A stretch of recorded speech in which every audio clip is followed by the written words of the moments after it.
Kabaddi season 11 பொறுத்த வரைக்கும் நம்ம ஒவ்வொரு டீமை பத்தி பேசிக்கிட்டு தான் இருக்கோம். ஆல்ரெடி வந்து தமிழ் தலைவாசை பத்தி நம்ம வீடியோ பேசியிருந்தோம், அதாவது டீம் அனாலிசிஸ் சொல்லியிருந்தோம்.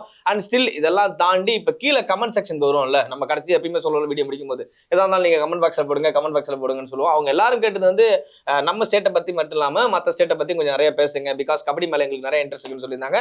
அதனாலவே வந்து நாங்க வந்து பார்த்தோம்னா இந்த வாட்டி பக்கத்துல இருக்கக்கூடிய Bengaluru Bulls and Telugu Titans பத்தி தான் பேச போறோம். அதுல இருக்கக்கூடிய வீக் என்ன, ஸ்ட்ரென்த் என்ன, அந்த ஸ்டார்டிங் 7 எப்படி இருக்க போகுது அண்ட் அதெல்லாம் தாண்டி ஸ்குவாட்ல எத்தனை பேர் இருக்காங்கன்றத டீடைல்டா நம்ம பார்க்கலாம். ஓகே, என்ன நிதிஷே பாத்துருவோம்.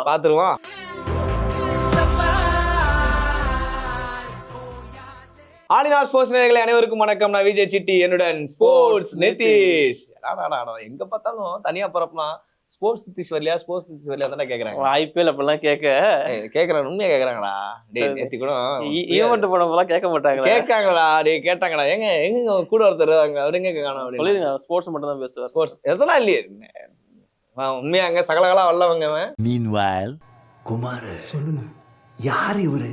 இதை பத்தி உங்களுக்கு தெரியல, கூடிய சீக்கிரம் நீங்க தெரிஞ்சுக்கவே வேணாம், மட்டும் தெரிஞ்சுக்கிட்டா போதும். ஓகே, சோ எஸ்பிகேஎல் சீசன் 11 பொறுத்த வரைக்கும் ஆல்ரெடி நாங்க 2 டீமை பத்தி பேசிட்டோம். சோ இது வந்து 3வது team Bengaluru Bulls and Telugu Titans. So இங்க இருக்கக்கூடிய ஸ்ட்ராங் என்ன, வீக் என்ன அப்படின்றத பத்தி பார்த்தலாம். ஃபர்ஸ்ட் இந்த சைடு வந்தோம், ஏன்னா பெங்களூர் புல்ஸ் சைடு வந்தோம்னா வச்சுக்கினா அஜங்கே பவர் அண்ட் பர்தீப் நர்வால் இவங்களை பத்தி தான் பேசி ஆகணும். நம்ம லாஸ்ட் டைம் போட்டிருந்த வீடியோட கமெண்ட்ல கீழே நிறைய பெங்களூர் புல்ஸை பத்தி பேச சொல்லியிருந்தாங்க. அதுக்கான ரீசன் பெங்களூர் புல்ஸ் டீமுக்குன்னு ஒரு சப்போர்ட் இருக்கு நம்ம கிட்ட இருந்து. இன்னொன்னு பர்தீப் நர்வாலுக்குன்னு தனியா ஃபேன் பேஸ் இருக்கு.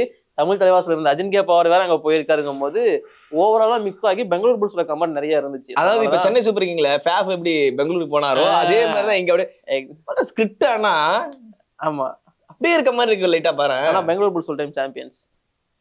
நாம கடைசி வரைக்கும் ஆர்சிபி மட்டும் தான் கிடையாதுங்கிறியாடா? நான் அதை சொல்லல, எல்லாவும் பார்த்துப்பா. ரொம்ப நன்றி. சரி, ஓகே. பெங்களூர் புல்ஸ் டீமை பொறுத்த வரைக்கும் அவங்க வந்து ஆக்ஷன்ல பெரிய மாஸ்டர் ஸ்ட்ரோக் ஒன்று பண்ணியிருந்தாங்க. அவங்க வந்து சச்சினுக்கு ட்ரை பண்ணாங்க, பவன் சராவத்துக்கு ட்ரை பண்ணாங்க, யாருமே கிடைக்கல. அதனால அஜின்கே பவார் அதுக்கப்புறமா வந்த பர்தீப் நர்வால் 2 பேருமே 1,80,00,000 தூக்கிட்டாங்க. இது ஒரு செமையான மூவ். ஸோ 2 பேருமே ரொம்ப ரொம்ப ஸ்ட்ராங்கான ரைடர்ஸ். அதனால கண்டிப்பா பர்தீப் நர்வால் அண்ட் அஜின்கே பவாரோட காம்போ ஹிட் அடிக்கும் அப்படிங்கிற நம்பிக்கை இருக்கு. சோ பெங்களூர் புல்ஸோட பெரிய பலமா நான் இப்போ பாக்குறது வந்து இந்த ரைடிங் தான். அத சொல்லு, ரைடிங் டிபார்ட்மெண்ட் தான். எஸ், நீ சொன்ன மாதிரி இந்த சைடு பர்தீப் நர்வால் எடுத்துட்டோம்னா ஒரு பயங்கரமான ஒரு ரைடர் தான். நம்பர் 1 ரைடர் ப்ரோ கபடியில. சொல்லு ஒரு பயங்கரமான அட்டாக்கிங் ரைடர் இவரு. நம்மளுடைய அஜன்கே பவர் சைடு வந்தோம்னா அவர் வந்து டூ ஆர் டை ஸ்பெஷலிஸ்ட். அவரை பொறுத்த வரைக்கும் போனார்னா பாயிண்ட்ஸோட தான் திருப்பி வருவாரு. அதான் அவரோட வேலையும் கூட. அதை சூப்பரா பண்ணக்கூடிய 2 நபர்களும் ஒரே டீம்ல இருக்காங்கன்னா இதை விட பெரிய ஸ்ட்ரென்த் என்ன இருக்க போகுது அப்படின்ற மாதிரி தான் இருக்கு. ஏன்னா பெங்களூர் புல்ஸ் பொறுத்த வரைக்கும் இதுக்கு முன்னாடி ஒரு மாதிரி டீம் இருந்தாலுமே ஒரு தடவை சாம்பியன் ஆயிருக்காங்க, ஓகே அக்செப்டட். பட் இருந்தாலும் கொஞ்சம் தடுமாற்றங்கள் இருந்தாலும் இப்ப நம்மால் உள்ள வந்ததுக்கு அப்புறம் வேற லெவல்ல தான் இருக்கு. பெங்களூர் புல்ஸ் சாம்பியன் ஆனாங்கல்ல, அப்போ இருந்த டீம் இப்ப கிடையாது, ஃபுல்லா கொலாப்ஸ் ஆயிடுச்சு. பவன் சராவத் உள்ள கிடையாது, ரோஹித் குமார்லாம் இப்ப அன்சோல்டு கபடியிலே கிடையாது. பல சேஞ்சஸ் நடந்திருக்கு. பட் இருந்தாலும் அதாவது அந்த டீமோட ரந்தீர் சிங் ஷெராவத், அந்த டீமோட கோச்சை மட்டும் இது வரைக்கும் மாத்தவே இல்லை. யாருமே இந்த அளவுக்கு பண்ணல. இப்ப சென்னை சூப்பர் கிங்ஸ் ஒரு கோச்சை பிடிச்சி வச்சிருக்காங்கல்ல, அந்த மாதிரி ப்ரோ கபடி ஆரம்பிச்சதுல இருந்து இப்ப வரைக்கும் பெங்களூர் புல்ஸ் மாறாத ஒண்ணு வந்து அந்த கோச் தான். ஆமா, அப்படி இருந்தும் அந்த வாட்டி ஒரு சூப்பர் பிக் எடுத்திருக்காருல அவரு. சம பிளான் போட்டு அவர் நிறைய ரைடுக்கு ட்ரை பண்ணாரு. பட் அவருக்கு கிடைச்சது 2 சூப்பரான ரைடர்ஸ், அஜின்கே பவார் அண்ட் பர்தீப் நர்வால். பெங்களூர் புல்ஸோட பெரிய பிளஸ் வந்து இதுதான். அது மட்டும் இல்லாம சௌரப் நண்டால ரீடைன் பண்ணி வச்சிருக்காங்க டிஃபென்ஸ் பொறுத்த வரைக்கும் right side. So right side டிஃபென்ஸுமே நல்லா இருக்கு அப்படின்னு தான் நான் சொல்லுவேன். பட் இங்க கொஞ்சம் பிரச்சனை வந்து இங்க வா, அதுதான் ஸ்ட்ராங் ஜோனை பத்தி பேசிட்டு இருக்கோம். வீக் ஜோன் பக்கம் போனோம்னா கவர், அதாவது லெஃப்ட் கவர் கொஞ்சம் வீக்கா இருக்கு. அண்ட் அதெல்லாம் வந்து டிஃபென்ஸ் பொசிஷனே கொஞ்சம் வீக் தான் அப்படின்னு நான் சொல்லுவேன். பிகாஸ் வந்து ஆல்ரெடி உள்ள பிளேயர்ஸ் இருந்தாலும் இன்எக்ஸ்பீரியன்ஸ் பிளேயர் தான் இருக்கிறாங்க. அது கொஞ்சம் பெரிய ஒரு மைனஸா இருக்குமோ பெங்களூர் புல்ஸுக்கு, அது பெரிய தாக்கமா இருக்குமோன்றதான் என்னுடைய டவுட்டா இருக்கு நிதிஷ். சார், நம்ம அதை ஸ்டார்டிங் 7 பாக்குறதுக்கு முன்னாடி நான் ஸ்குவாட்ல யாரெல்லாம் இருக்காங்க அப்படிங்கிறத சொல்லிடுறேன். பெங்களூர் புல்ஸை பொறுத்த வரைக்கும் ஓவராலா 20 பேர் ஸ்குவாட்ல இருக்காங்க. லெஃப்ட் ரைடர்ஸ் அப்படின்னு பார்க்கும்போது பர்தீப் நர்வால், அஜின்கே பவார் அண்ட் அவங்க கூட சுசில் குமார் அண்ட் அக்ஷித் தூல் இருக்காங்க. ரைட் ரைடர்ஸை பொறுத்த வரைக்கும் ஜெய் பகவான், பங்கஜ், தமிழ் தலைவாசில இருந்து ஜத்தின் அங்க போயிருக்காரு. அது இல்லாம மஞ்சித் தாக்கூர் அப்படிங்கிற ஒரு உத்தரப்பிரதேசை சேர்ந்த பிளேயர் இருக்காரு. அண்ட் கூட வந்து பாத்தீங்கன்னா பிரமோத் அப்படிங்கிற தாய்லாந்தை சேர்ந்த ஒரு ரைடரும் இருக்காரு ரைட் ரைடர் லிஸ்ட்டை பொறுத்த வரைக்கும். அண்ட் தென் ரைட் கார்னர்ஸை பொறுத்த வரைக்கும் 3 பேர் இருக்காங்க. சௌரப் நண்டால் ஹரியானா, அவருக்கு பேக்கப்பா தமிழகத்தை சேர்ந்த அருள்நாத பாபு இருக்காரு. அண்ட் அது மட்டும் இல்லாம தாய்லாந்தை சேர்ந்த அசுன் அவரும் இருக்காரு. லெஃப்ட் கார்னர்ஸை பொறுத்த வரைக்கும் நிதின் ராவல் அப்படிங்கிற இந்தியாவோட ரொம்ப ஃபேமஸான ஒரு ஆல்ரவுண்டர் இருக்காரு.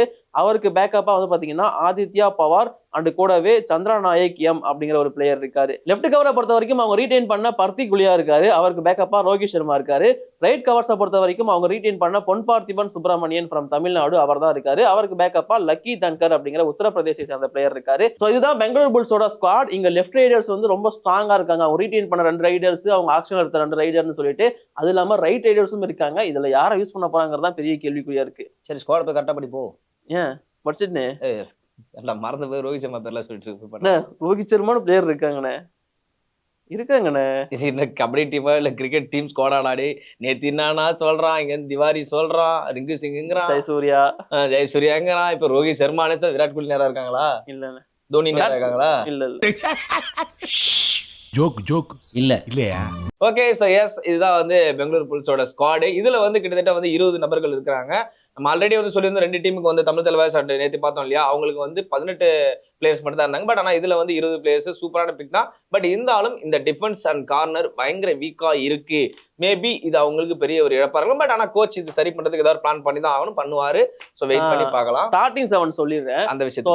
ஸ்டார்டிங் 7 பொறுத்த வரைக்கும் நான் ஃபர்ஸ்ட் ரைடர்ஸ்ல இருந்து போறேன். ஸோ இங்க வந்து லெஃப்ட் ரைடரா பார்க்கும்போது 4 பேருமே சூப்பரான ரைடர் தான் வச்சிருக்காங்க. சுசில் குமார், அக்ஷித் துல்லே, அது இல்லாம நம்மளோட பர்தீப் நர்வால், அஜின்கியா பவர். என்னை பொறுத்த வரைக்கும் லெஃப்ட் ரைடர்ஸை பொறுத்த வரைக்கும் இங்க பர்தீப் நர்வால் அண்ட் அஜின்கியா பவர் அவங்க தான் இருப்பாங்கன்னு தோணுது. இருக்கணும்.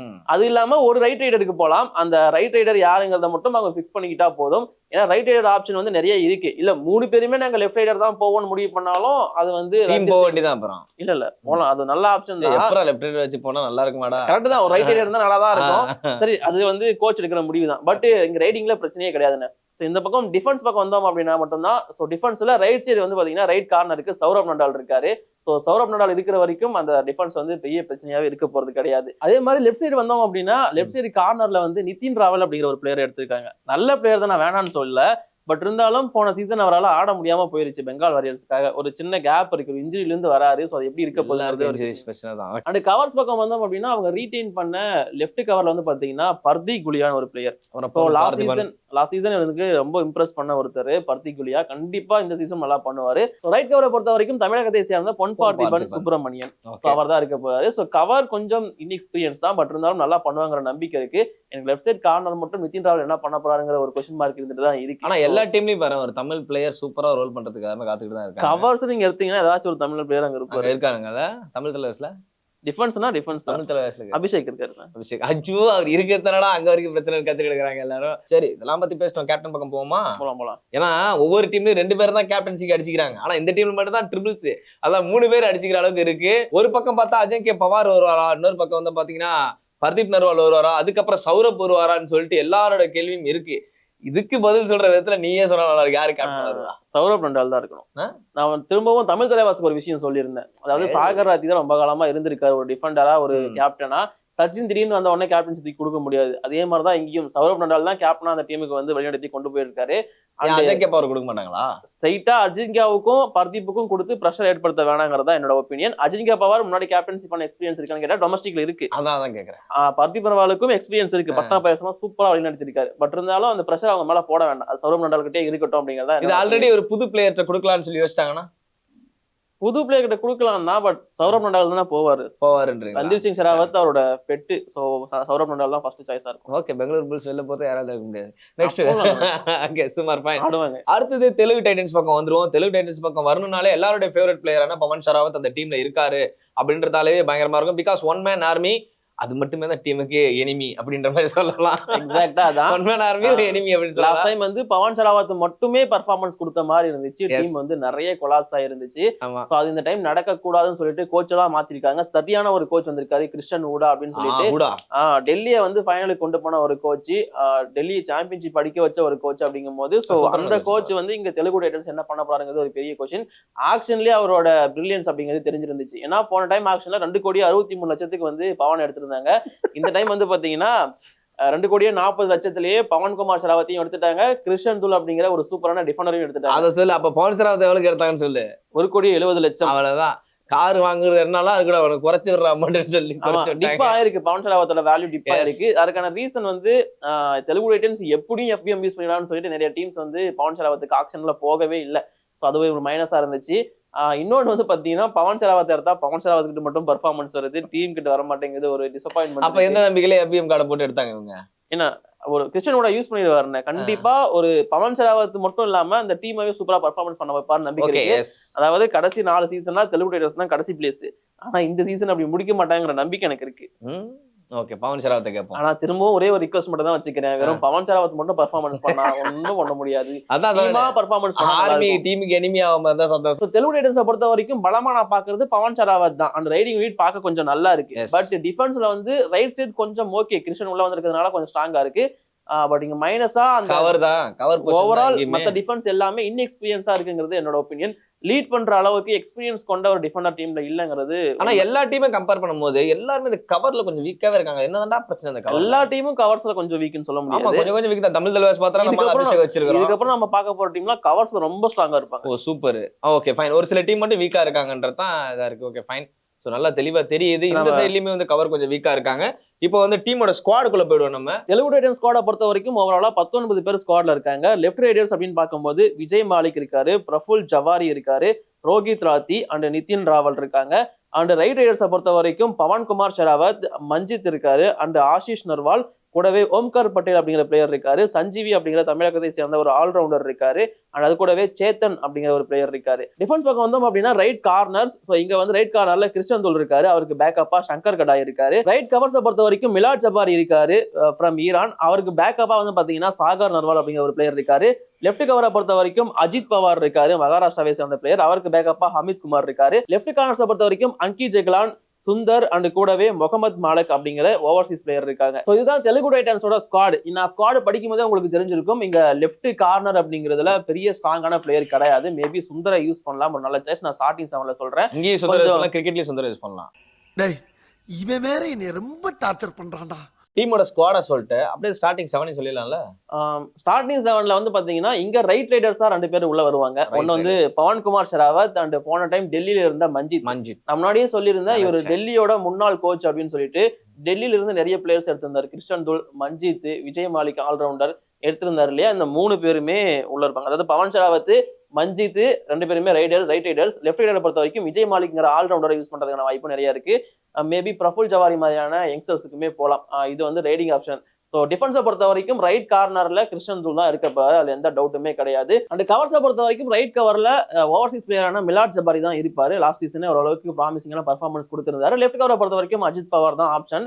லெஃப்ட் கார்னர்ல தான் 3 பேர் இருக்காங்க. 3 பேர்ல யாரை யூஸ் பண்றதுங்கிறது ஒரு பெரிய டவுட் இருக்கு. என்ன பொறுத்த வரைக்கும் சுந்தர் அப்படிங்கிற ஒரு பிளேயருக்கு போகலாம். கொஞ்ச நாள் நீங்க அவரை ப்ரோ கபடியில பார்த்திருக்க முடியாது. பட் சுந்தர் ஒரு நல்ல லெஃப்ட் கார்னர் டிஃபெண்டரா இருப்பாருங்கிறது என்னோட ஒப்பீனியன். இப்பயே நான் அதை சொல்லிடுறேன். சொல்லு. அதனால இந்த ஸ்டார்டிங் 7 அப்படிங்கிறது ரைடிங்ல நல்லா பலமா இருக்கு. பட் டிஃபென்ஸ் இன்எக்ஸ்பீரியன்ஸா தான் இருக்கு. சொல்லுங்க உங்களோட ப்ரெடிக்ஷன். என் ப்ரெடிக்ஷன்லாம் ஒன்றும் இல்லை, தான் நீயே சொல்லிட்டல. இப்போ நான் சொல்லி ஏதாவது தப்பா நான் திட்டுறதுக்கா? அதெல்லாம் வேணாம். இதில் நம்ம கொஞ்சம் அமைதியாக தான் இருக்கணும். அவங்க என்ன வேணா ப்ரெடிக்ட் பண்ணிட்டோம் அப்படின்றத எழுது. கோச் தான்ப்பா, கோச் கையில் தான் இருக்கு எல்லாமே அப்படின்னு சொல்லிட்டு அவங்க சைட்லேயே விட்டுட்டு போயிட்டே இருப்போம்.